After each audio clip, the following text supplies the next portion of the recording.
Well, how y'all doing again? I'm here at work and I want to show you some of the things that I do when I leave the house at my job. It's not your typical job. I work on boats and cars, a little bit of everything. We tear up boats and whatever boat needs is what we take care of. So I'll give you a look-see on some of the cars that I'm working on right now. This is you might say, the dead pile.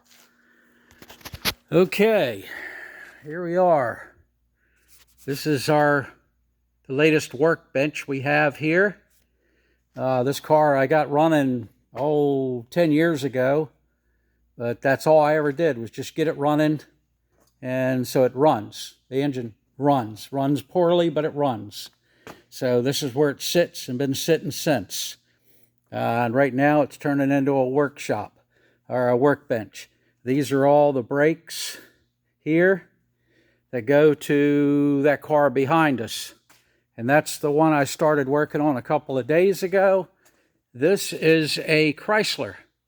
It's I think it's a 1928 or 29.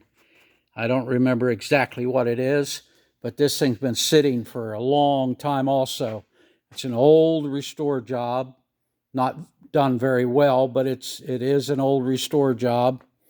And I got it running, but it's got a noise in it that I've got to find, and I'm not sure what the noise is, but I did get it started.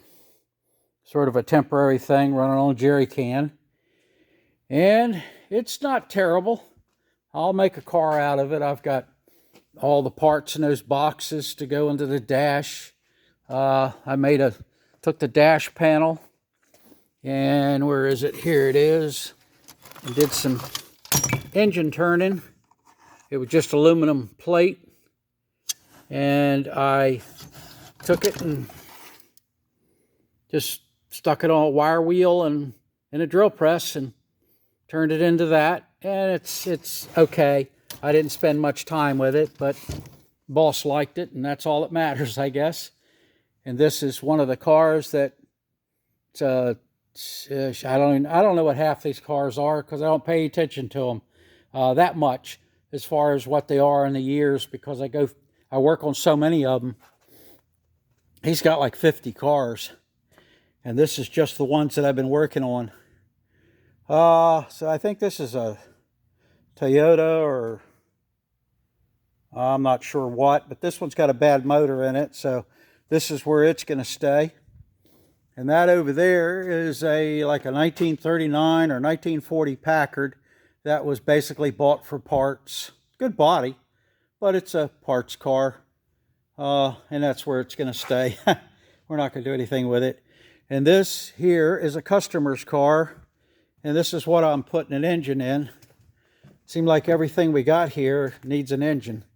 I lost a number 6 rod, so we've got overhauling the engine itself. We sent the crank out and had it ground and the rods resized. And so that's this. And this is a dead MG. That's got a bad engine in it. And I got it running, but it runs really bad, like it's, I don't know, got a bad camshaft or something.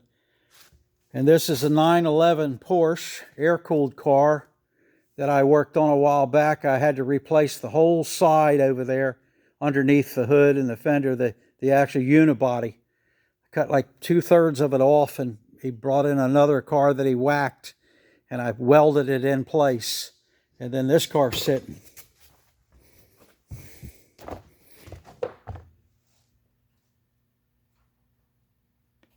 And everybody knows this is the Packard that I had at the house that I traded a car for, the 25 Chrysler. And I did all the work and painted this. And now my boss owns it, and I get to restore it here, I reckon. Yep. Yeah, it still looks okay. I had him put a cover on it to see if I keep it clean, because this is not the cleanest place in the world. And over here, we got a couple more dead soldiers. Well, this one here, I'll go back to the little cell, and this one here has a V8 engine in it, flathead, and I had to get this freed up and running and put pistons in it. It sat full of water out in the guy's yard somewhere, and the water ran down the hood and ran in the carburetor, filled it full of water, and it sat that way for 10 years.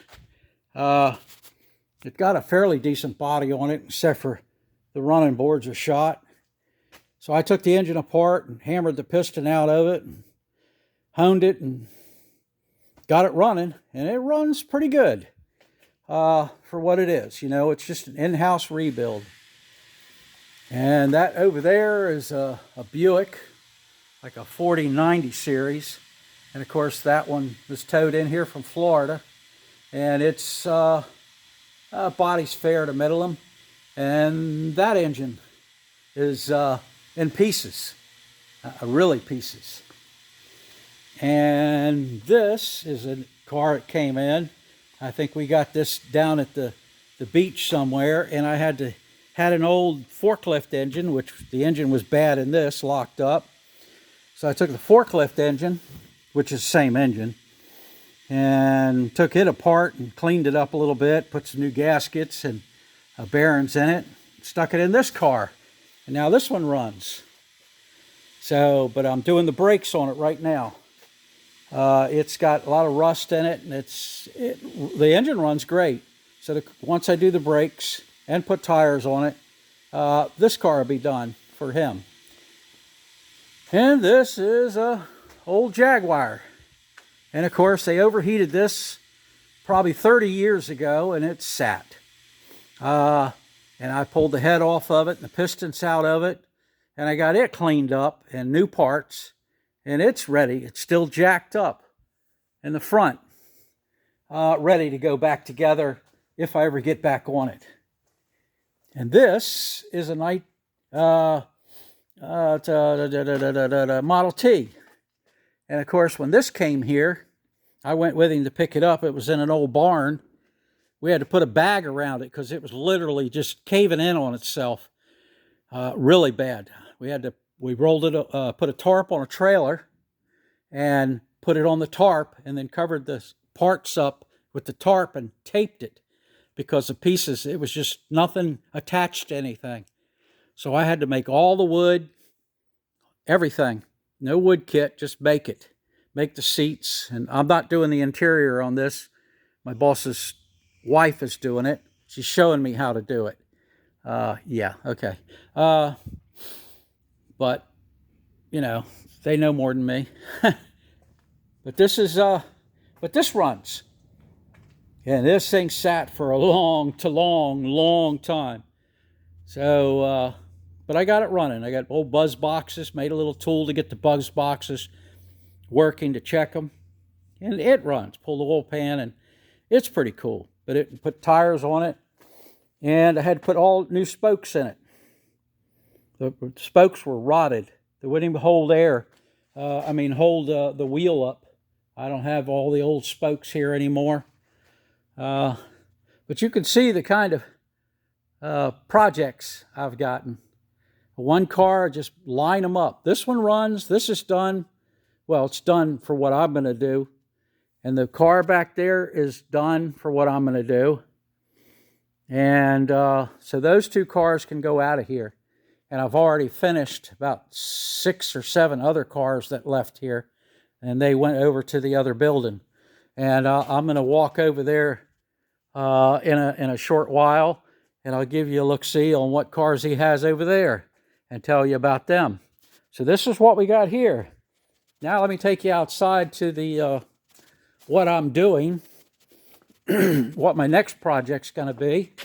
Oh, here's the engine for the Packard. The big black car out there, the one I had.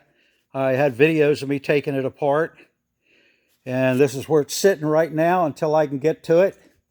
And then I'll rebuild that. And we got engines everywhere. I think this is a Packard engine here that's in pieces. As you can see, there's more Packard stuff. Buick cylinder heads. One of these is a Buick engine. What was it?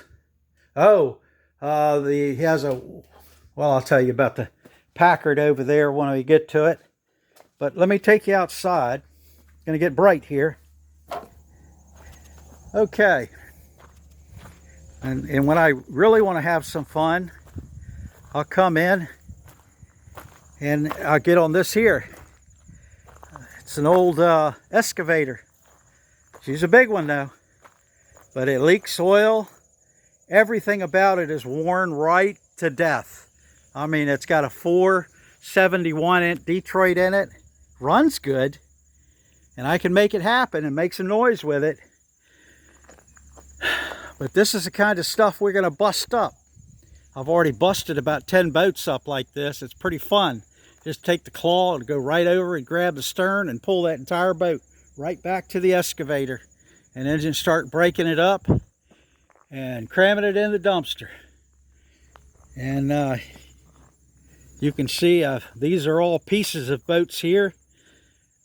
Well, they used to be boats, I should say.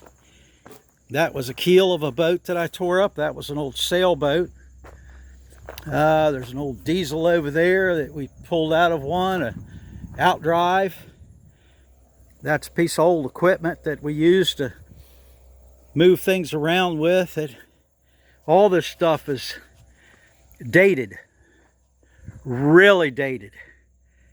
And I always like to get in this thing when it doesn't have, when I don't want to rip the seat or anything. Yeah, but it's a hoot, man. She's a lot of steel here. All right, so this is kind of fun. These are tires off our travel lift. We just took them off not too long ago. So this is what I do at my job. It's a little bit of everything. I can't say I do one thing. I do a whole bunch of different things. And the part I don't like to do is to work on boats. I've just done it so long, I'm really done. I don't mind working on the cars if they didn't need so much, but they need everything. So it's a lot of work to get them. It takes 6 months, I guess, to get one of these cars running and to where they can yard drive. Because that's pretty much what they do, is a yard drive. He doesn't drive them anywhere.